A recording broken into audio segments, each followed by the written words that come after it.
What on earth is this? Have some shame! Without hearing my side, mother-in-law is yelling at the top of her lungs, her face red with anger. The reason she is fuming like a raging fire? It's because of the flashy underwear hanging on the balcony. But I don't recognize those undergarments. In fact, even the size isn't mine.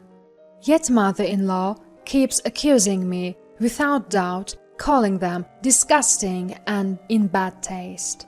I couldn't stand mother-in-law anymore and finally burst out. Those aren't mine. Huh? Mother-in-law and I stared at each other, frozen in place. A few hours later, an unbelievable truth would emerge. My name is Eleanor, 28 years old. I work for a clothing company, mainly in charge of designing and planning products. For the past few years, I've been consigning products to various online shopping sites. I'm always busy creating new products. My husband's name is Kevin, 30, 2 years older than me. I met him when I was 25 through a mutual friend, and it evolved into a relationship. After dating for a year, we got married 2 years ago. Kevin is usually calm and goes at his own pace. On the other hand, I'm pretty impatient, so I think we balance each other out. I truly felt blessed to be married and spend my time with him. Due to work, I often travel on business trips. This means I'm frequently away from home. I had explained the situation before we got married, and Kevin understood. However, about a year after our marriage, mother-in-law started complaining about it. Eleanor, you left the house for 3 days again? When I returned from a trip, mother-in-law was nagging me with a disapproving tone. Oh, mother-in-law, why are you here? What do you mean? Can't I visit my son's house? I heard you were away for work, so I came to help with the housework. Ah, thank you, but it's common for me to be away for 3 days and Kevin can manage on his own. What? You should know it's always been the woman's job to take care of the home, yet you always… She glared at me, her face flushed, as if I was the one at fault. I always struggled with mother-in-law's direct and blunt personality. During family meetings, she never missed a chance to nag, making me apprehensive even before marrying. But I thought, I won't be living with her, and as long as I can be with my beloved Kevin. So I decided to marry him. Yet, I never imagined she'd complain this much just because I had to go on a few days of business trips. From that day, every time I went to a business trip, she'd show up at our home. While I appreciated her looking after Kevin while I was away, the reprimand I'd get upon returning became routine. 2 years into the marriage, and she hasn't changed. Today, I returned from a 2-day business trip only to be greeted by her intimidating face. Eleanor, why did you go on another business trip? I mean, it's my job. Huh? Job? What do you even do? Or are you pretending it's work and actually having fun? What? Why would you say that? Well, Kevin's a good boy. He wouldn't doubt you, so someone has to keep you in line. With that, she enthusiastically started preparing dinner. She didn't leave until after 11 p.m. Her constant complaints about everything made it unbearable. I let this moment pass, the cycle would just repeat. Thinking this, I approached Kevin, who was relaxing with a beer after his bath. Kevin, can we talk? What? I've got work tomorrow. I wanted to sleep after this drink. I'm sorry, but this is important. Seeing my serious expression, he reluctantly set down his beer and asked, What's up? It's about your mom. Can you ask her not to come over every time I'm on a business trip? Why? She's just helping out with chores when you're not around. It's helpful, isn't it? It might be for you, but I can't handle her constant digs at me anymore.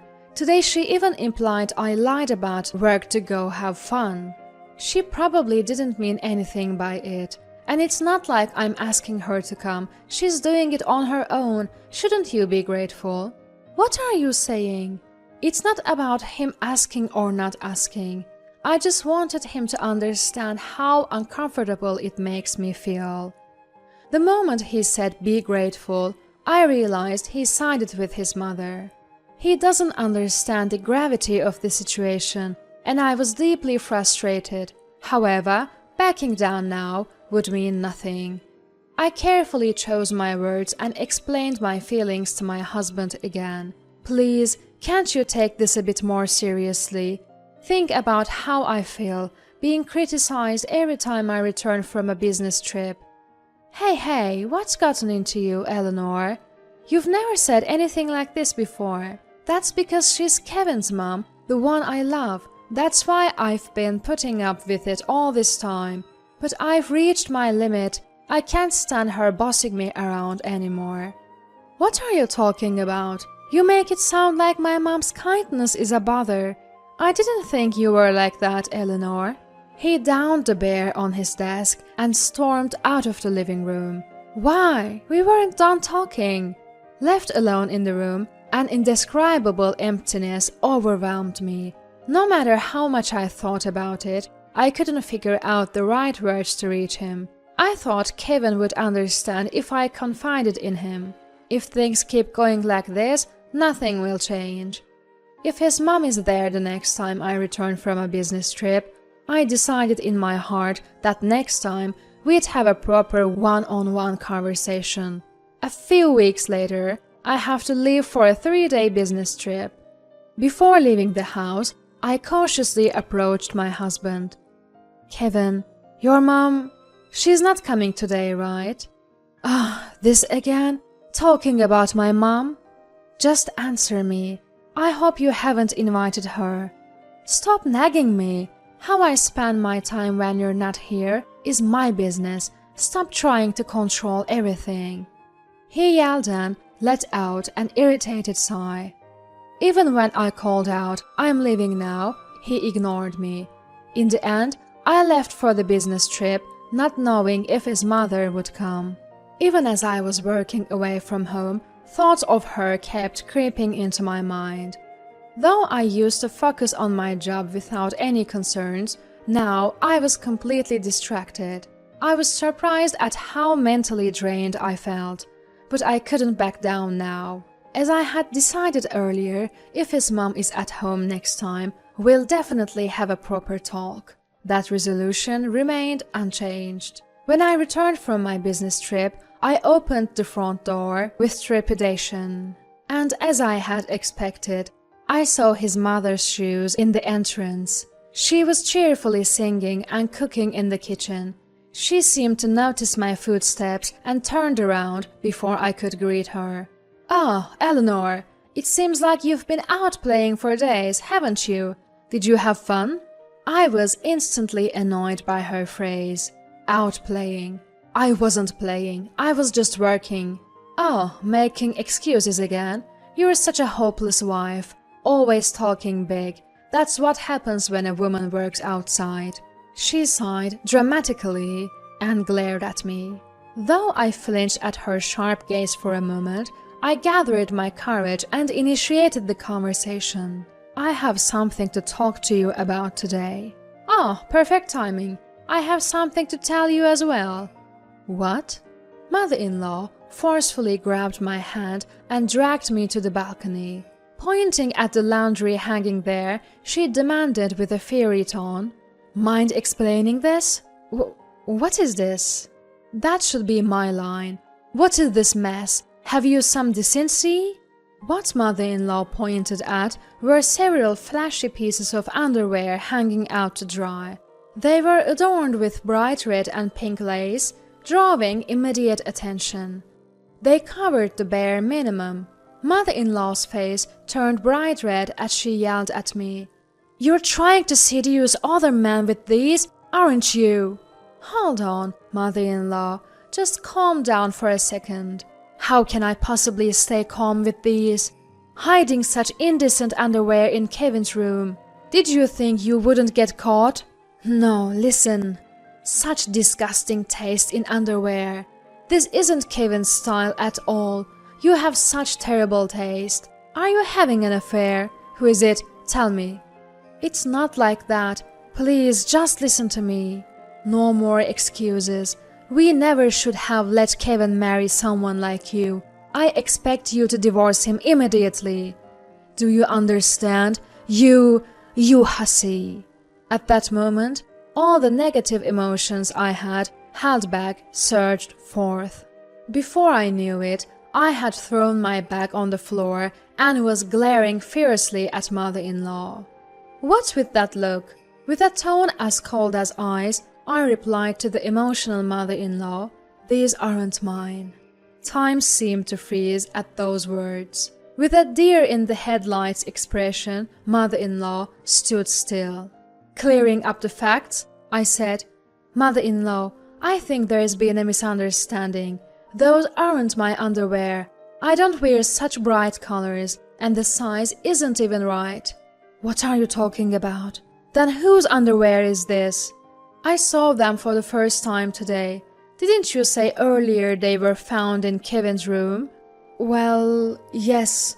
I thought I'd help him pick out some fall clothes, so I was organizing his closet. That's when I found a bag at the back and these came out of it." "Oh, really? Well, I don't know anything about it. Let's wait for him to come home." Mother-in-law, as if she had come to some realization, went pale and sat on the sofa. Of course, I had a bad feeling about it too, yet I acted strong, not showing mother-in-law my unease. An hour later, with a casual "I'm home," my husband returned. As he entered the living room, I planted myself firmly in front of him, looking stern. "What's going on, Eleanor? And why is Mom here too? Did you two have a fight or something?" "It's not that. Mother-in-law and I have something we need to ask you."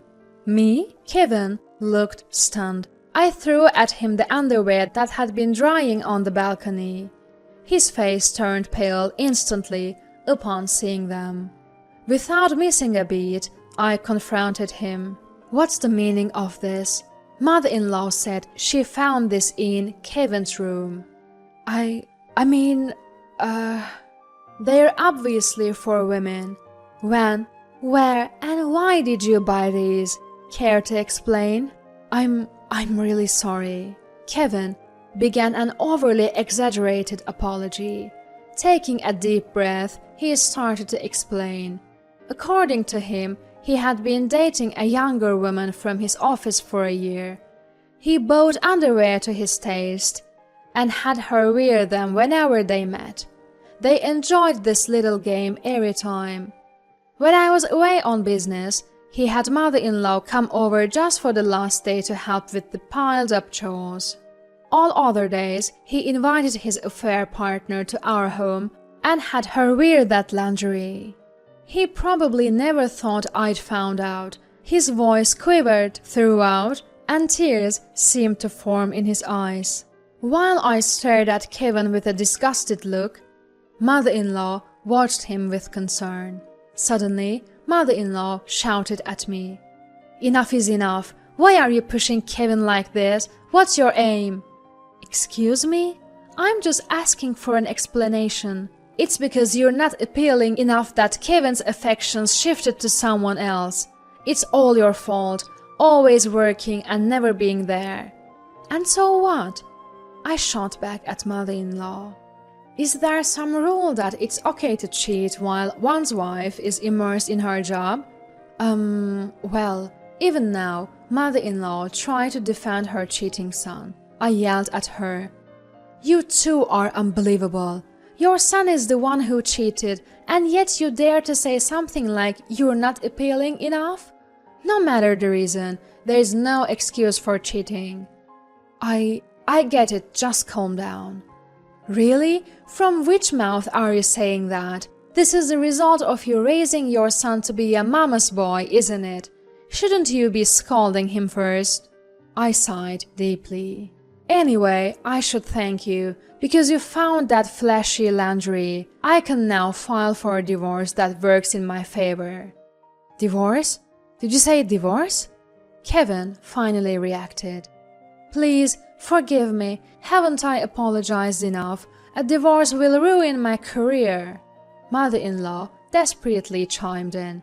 "Exactly. Divorcing over just an affair. You are simply not tolerant enough. A wife should forgive her husband's little affairs." "Just an affair? I'm not the unfortunate wife who tolerates her husband's cheating. I'll make sure to get every penny in the divorce settlement. Be prepared, you worthless mother and son duo." Right after that, I packed all my belongings and left the house. Once I found a new place and settled in, I contacted a lawyer about the divorce and compensation. I demanded compensation not just from my husband, but also from the woman he cheated with. Turns out, she was a junior colleague at his workplace. A co-worker spotted them arguing about the conversation. And news of their affair spread like wildfire in the office. They were instantly treated with disdain. Unable to handle the office gossip, she resigned on her own. Meanwhile, Kevin had to stay at his job just because of the compensation he owed. Still, his reputation plummeted, and all his hard work over the years seemed to wash away. The position he'd worked so hard for collapsed, and I heard he's now stuck in a deep-end job. But even more tragic was the fate of his mother-in-law. She got exposed for harassing me, and for defending her cheating son. Her husband, father-in-law, found out and apparently served her with divorce papers. She was kicked out of the home they had shared and went to stay with Kevin in his apartment. But, struggling with rent, Kevin and mother-in-law had to move into a smaller place together. They constantly blame each other for their misfortunes, maintaining their usual toxic relationship. It seems it's only a matter of time before they self-destruct. As for me, I'm back to enjoying the freedom of being single. I want to continue my job without any hesitation and live a life I'm truly content with.